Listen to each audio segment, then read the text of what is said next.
Habitants de la terre, enfants des hommes, écoutez, vous qui dormez dans la poudre, éveillez-vous et chantez les louanges de Dieu, car un médecin va venir visiter ceux qui sont malades, un rédempteur, ceux qui sont vendus, ceux qui sont égarés du droit chemin, ceux qui sont morts à la vie. Oui, voici venir celui qui va jeter tous nos péchés au fond de l'abîme, guérir toutes nos infirmités, nous charger sur ses épaules et nous ramener à notre propre et originelle grandeur.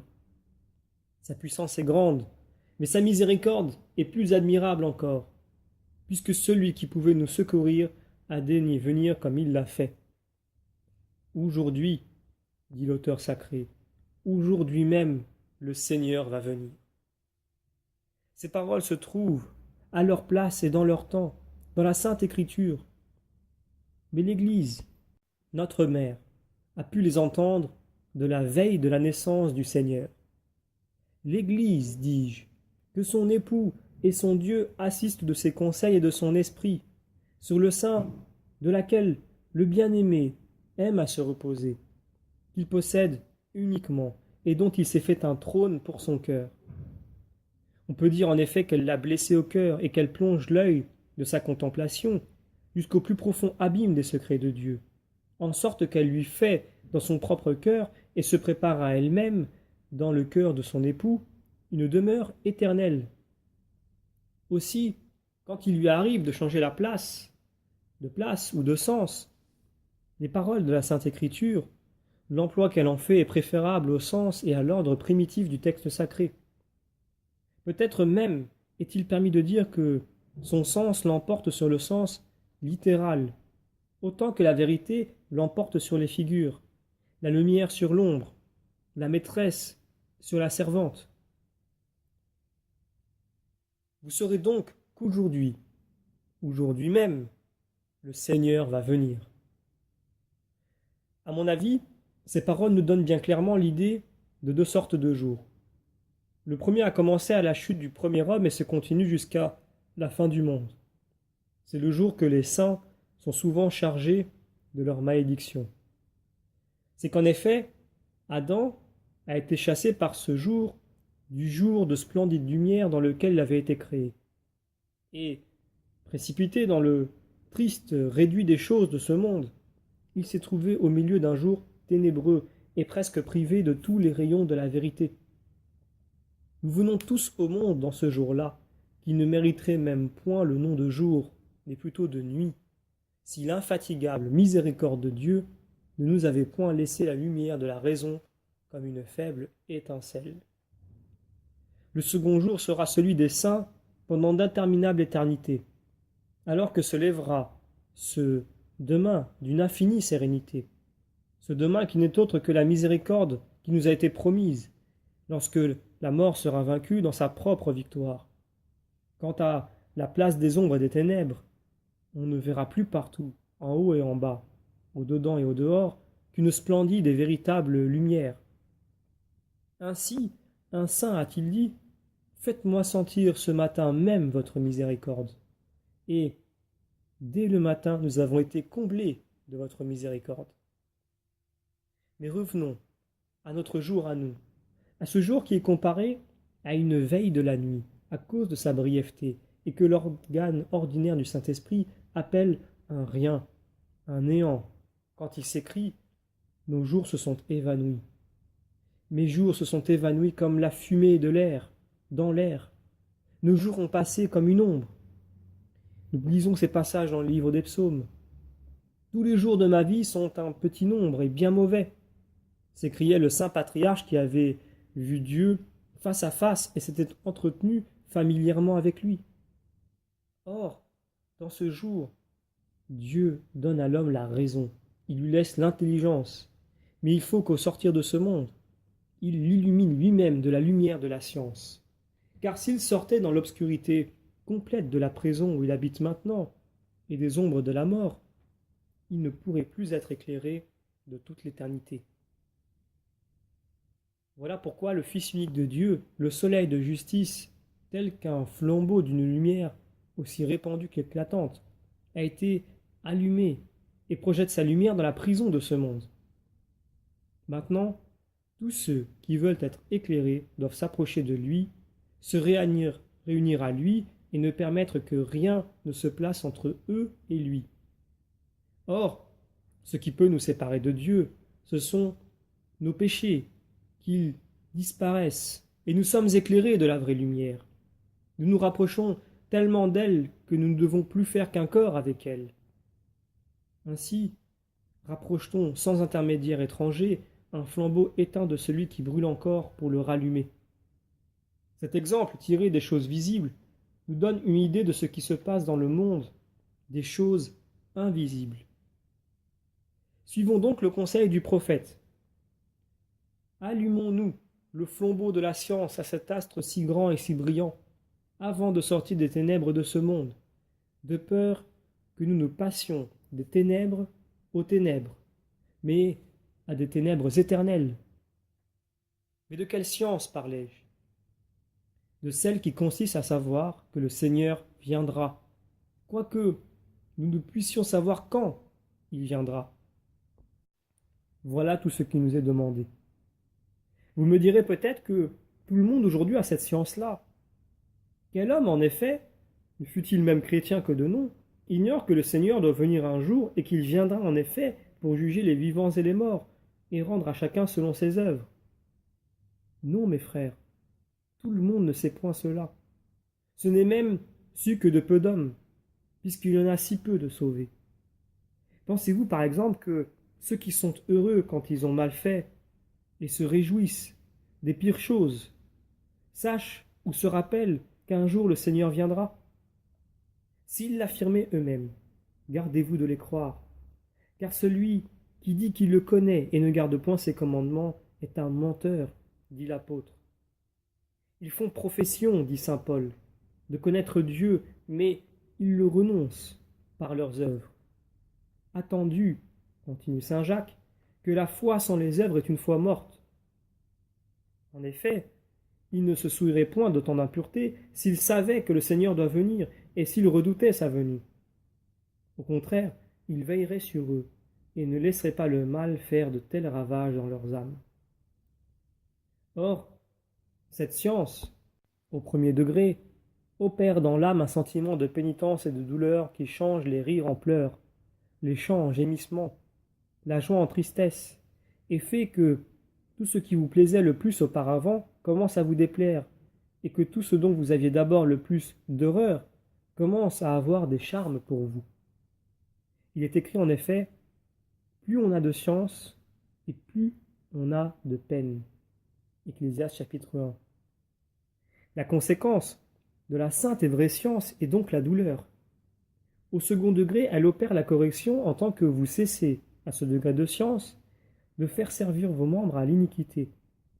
Vous réprimez la gourmandise, vous étouffez la luxure, vous abaissez l'orgueil, vous contraignez votre corps à devenir un instrument de sainteté comme il l'avait été de l'iniquité auparavant. À quoi bon, en effet, le repentir sans la correction? À rien. Car selon le mot du sage, si l'un bâtit et que l'autre détruise, que gagneront-ils autre chose que de la perte? Si l'un prie et que l'autre maudisse, de qui Dieu exaucera-t-il la voix? Si celui qui se lave après avoir touché un mort le touche de nouveau, de quoi lui sert-il de s'être lavé? Ne doit-il pas craindre, au contraire, selon la parole même du Sauveur, qu'il ne lui arrive quelque chose de pire?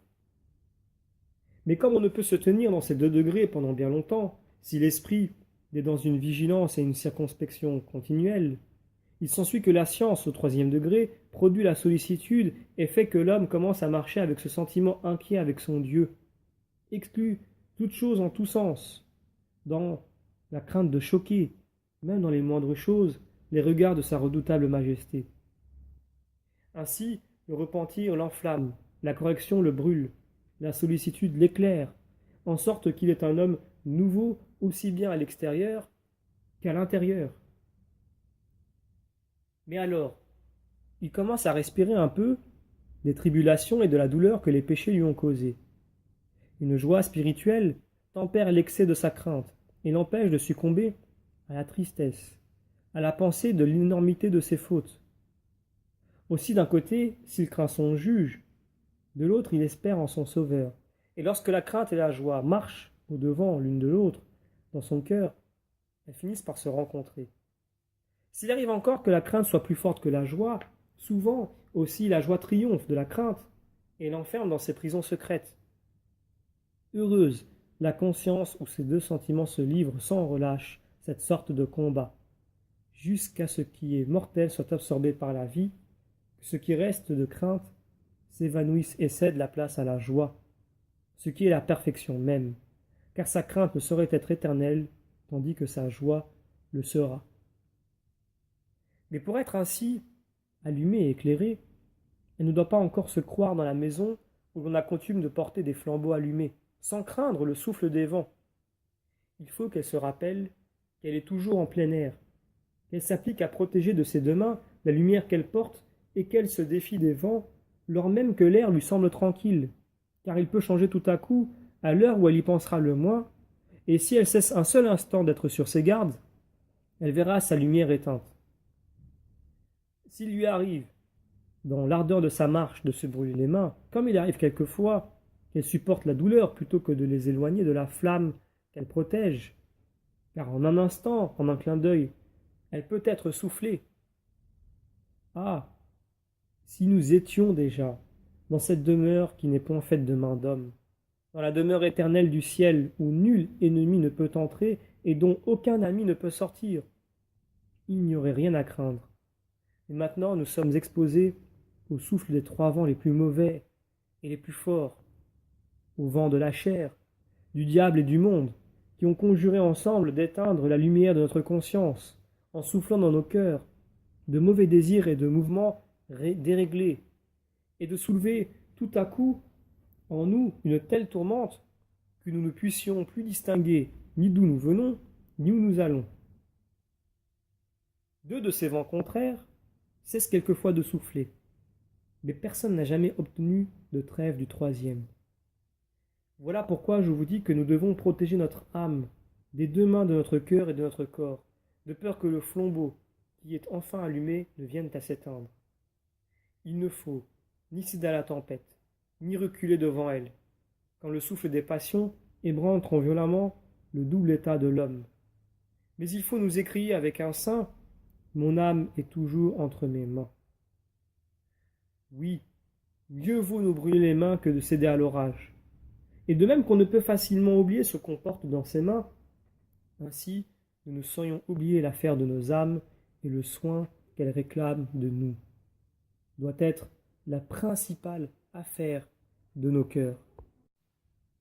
Quand nos reins seront sains et que nous aurons en main nos lampes allumées, il nous faudra veiller sur la troupe de nos pensées et de nos actions afin que le Seigneur nous trouve prêts, qu'il vienne à la première, à la seconde ou à la troisième veille de la nuit. La première veille n'est autre chose que la régularité de nos actions. Il consiste par conséquent dans les efforts que nous devons faire pour régler notre vie tout entière selon la règle que nous avons fait vœu de suivre et de ne point franchir les limites que nos pères ont tracées pour tous les exercices de ce genre de vie, sans incliner ni à droite ni à gauche. La seconde consiste dans la pureté d'intention. Si notre œil est sain, tout notre corps sera éclairé.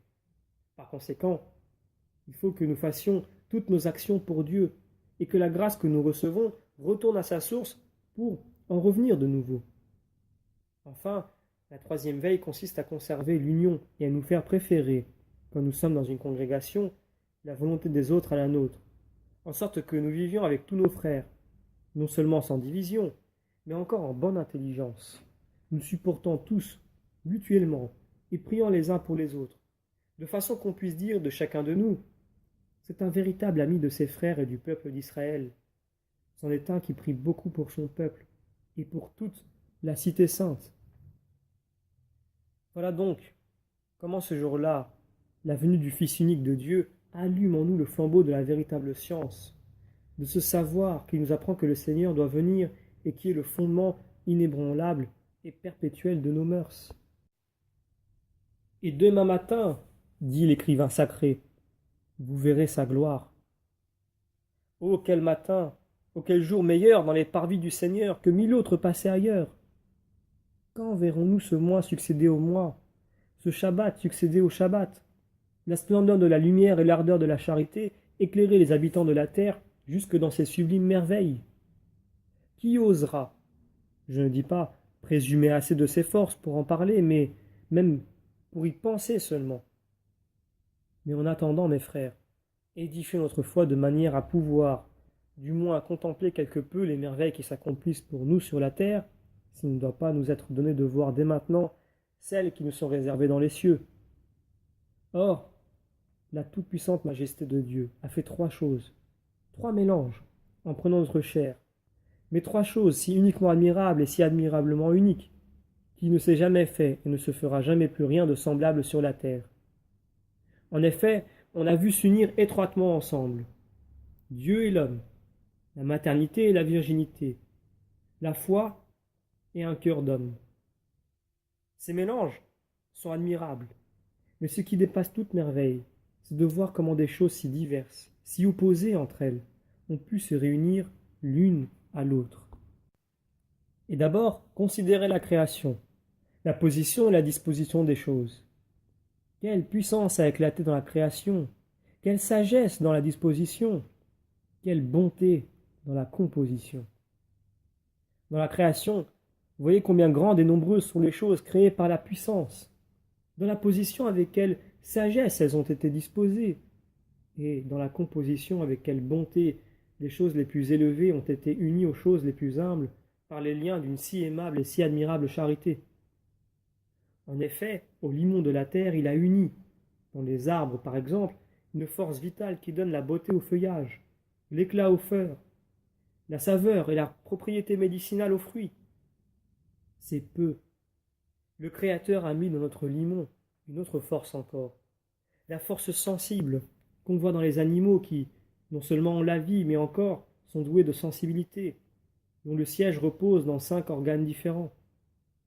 Dieu voulut combler notre limon d'un nouvel honneur, et il lui donna la force raisonnable que nous voyons dans l'homme qui, non seulement vit et sent, mais encore discerne entre ce qui convient et ce qui ne convient pas, entre le bien et le mal, entre le vrai et le faux.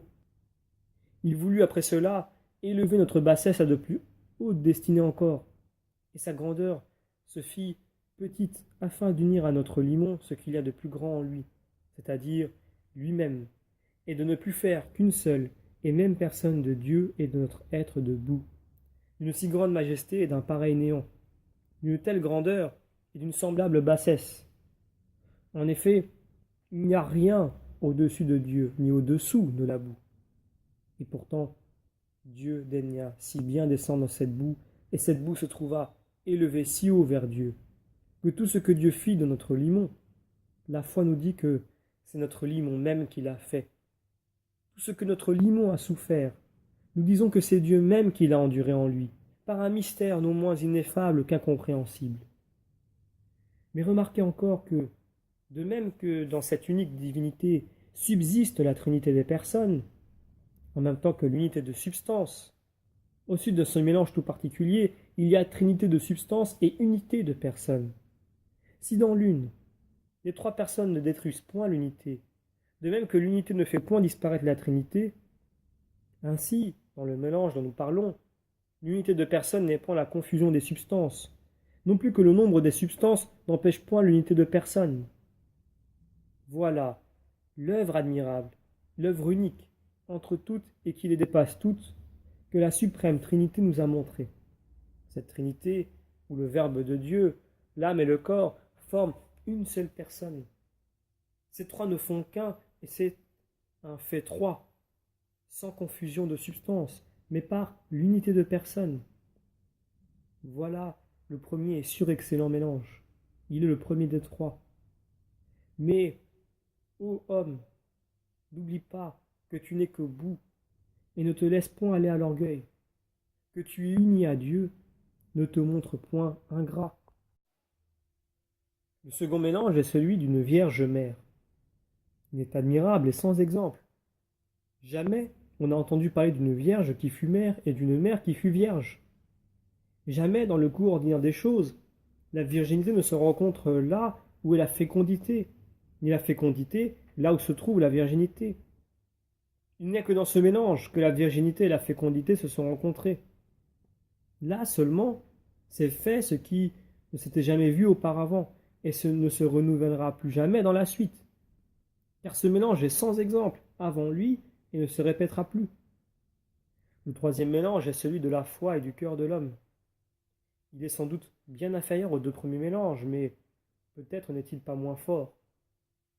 Est-il en effet rien d'aussi surprenant que de voir comment le cœur de l'homme a ajouté foi aux deux premiers mélanges, au point de croire que Dieu fut homme et qu'une vierge fut demeurée vierge.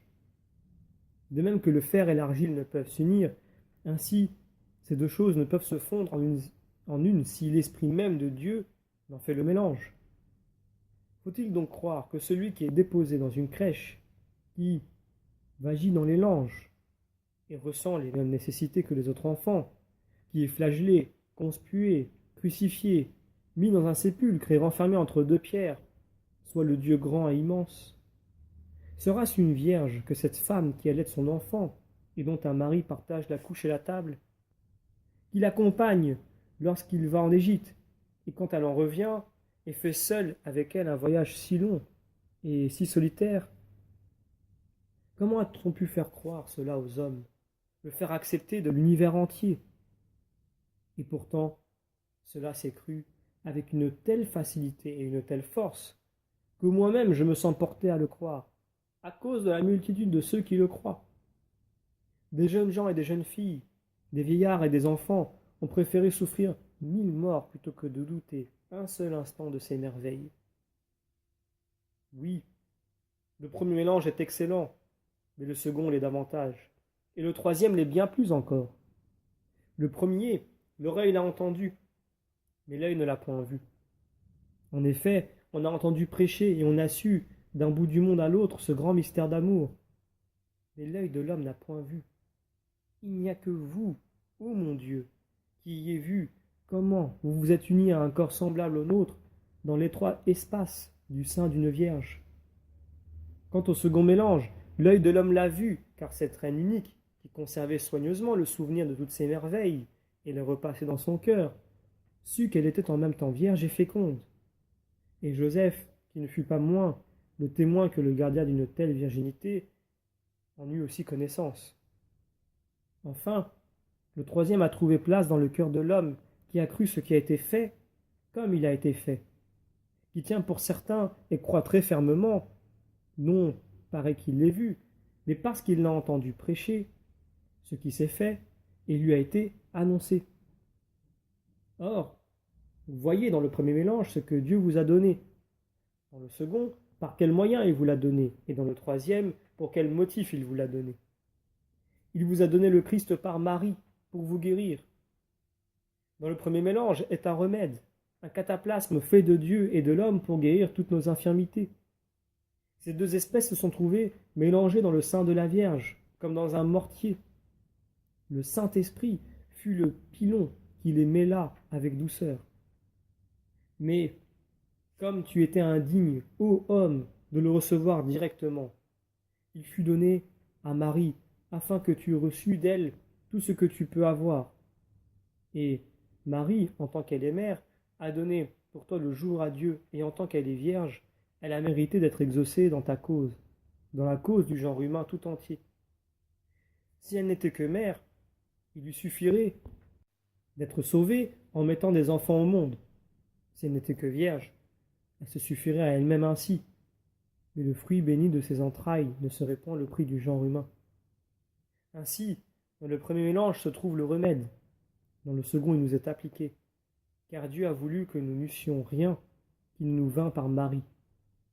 Mais dans le troisième se trouve le mérite, attendu, que nous ne pouvons croire, avec une ferme foi, toutes ces choses sans acquérir par là un mérite. Or, dans la foi se trouve la guérison, puisqu'il est dit « Celui qui croira sera sauvé ».